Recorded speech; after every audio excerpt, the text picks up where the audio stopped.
Two dying men shared a hospital room. One by the window described magnificent scenes every day. When he died, the other finally looked out that window. What he saw changed everything.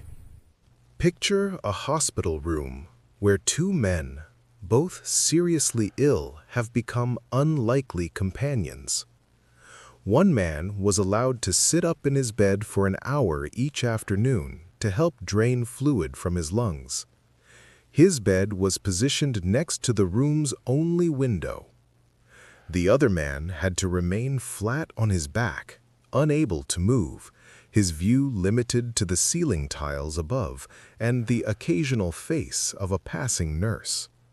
They were strangers who became friends by circumstance, bound together by illness, time, and proximity.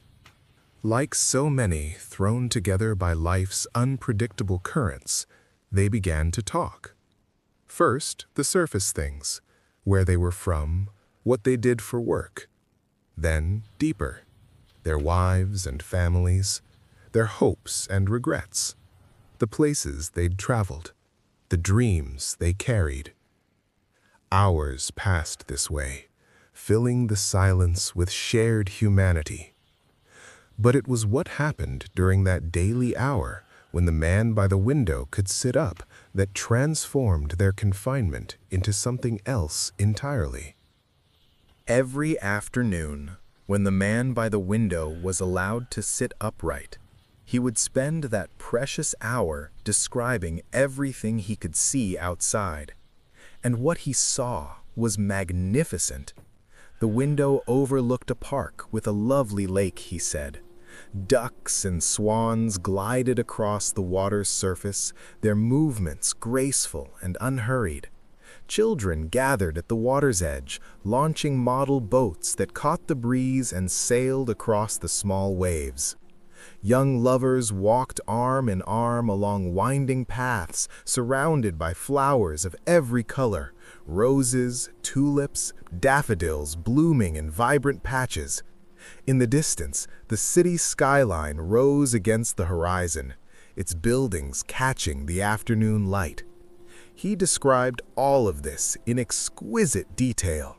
The texture of the tree bark, the way sunlight filtered through leaves, the sound of laughter carrying across the grass, the elderly couple feeding breadcrumbs to the birds, the jogger who passed by at the same time each day. As the man by the window painted these scenes with words, the man on the other side of the room would close his eyes and imagine it all. The picturesque world beyond the walls became real in his mind's eye. He began to live for those afternoon hours when his world, limited to a hospital bed and a ceiling he knew by heart, would expand into color, movement, life. One particularly warm afternoon, the man by the window described a parade passing through the park. He narrated the marching band with such vivid detail that his roommate could almost hear the trumpets, the drums, the synchronized footsteps. He described the majorettes twirling batons, the children sitting on their parents' shoulders waving small flags, the veterans marching in formation, proud and solemn. The man on his back couldn't hear any of it, but he could see it, in his mind, in his heart, in the theater of imagination that his roommate's words created. This became their daily ritual, this gift of vision, freely given, this shared world that existed in language and imagination, and the generous act of one person describing beauty to another who couldn't see it himself. Days became weeks. Weeks accumulated into something longer.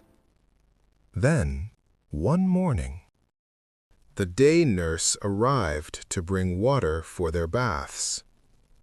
She found the lifeless body of the man by the window, who had died peacefully in his sleep.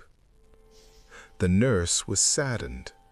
She'd grown fond of both men, had witnessed their friendship, had seen how they'd made something meaningful out of suffering. She called the hospital attendants to take the body away, following the necessary procedures with practiced efficiency that couldn't quite mask her grief. After a respectful amount of time passed, the surviving man asked if he could be moved next to the window. The nurse was happy to make the switch.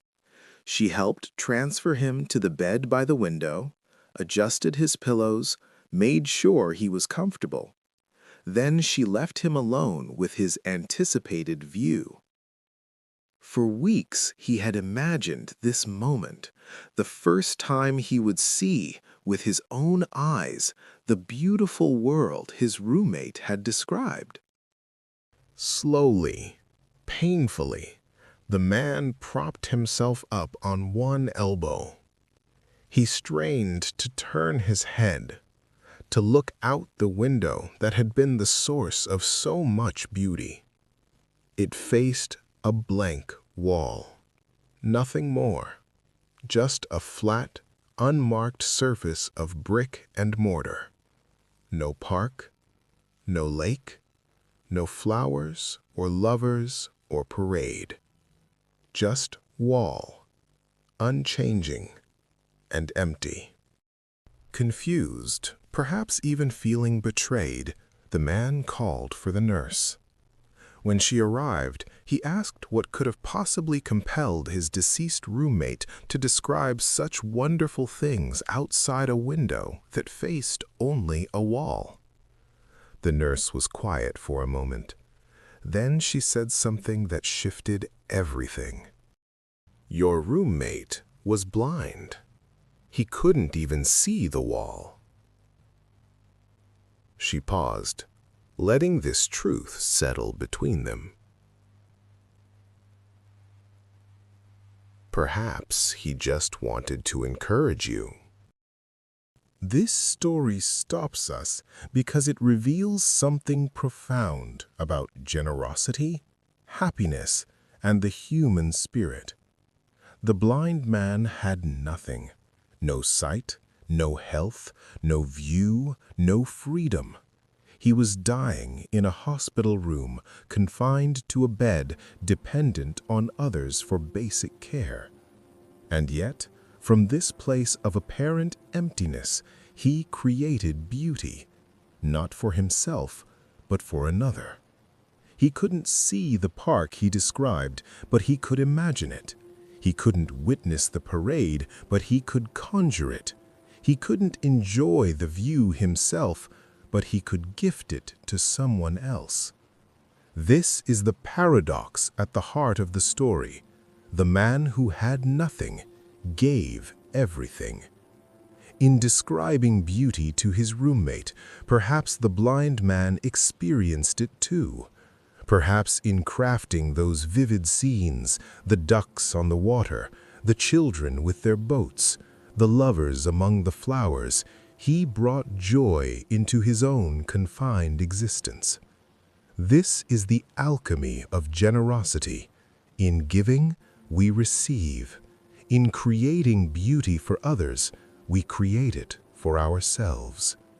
The blind man could have spent those hours in bitterness. He could have focused on his own suffering, his own loss, his own approaching death. No one would have blamed him. Instead, he chose to use his imagination and his words to create light in the darkness, his own and his roommates'. We all have walls we're facing, limitations we can't overcome, losses we can't reverse, suffering we can't entirely escape.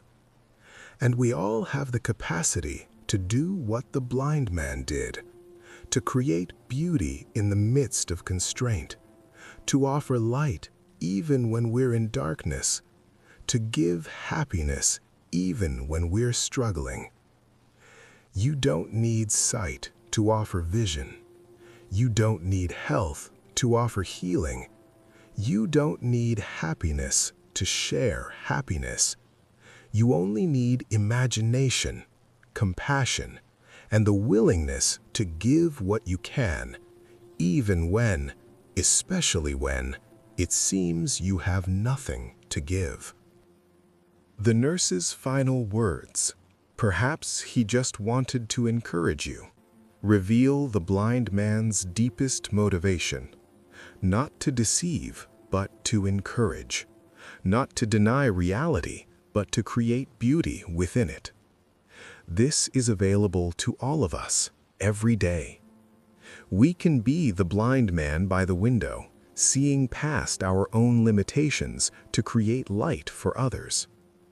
Who has been a window for you when you were facing a blank wall? And how might you be that window for someone else today? The blind man knew we can all be windows for each other, offering light even when we're in darkness, describing beauty even when we can't see it, sharing happiness even when we're struggling to find it ourselves. If this story moved you, consider subscribing. I share wisdom stories like this every week, ancient teachings with modern applications for finding more peace, purpose, and presence in your life. Who has been your window? Leave a comment. Your story might be exactly what someone else needs to hear today. True vision has nothing to do with eyes.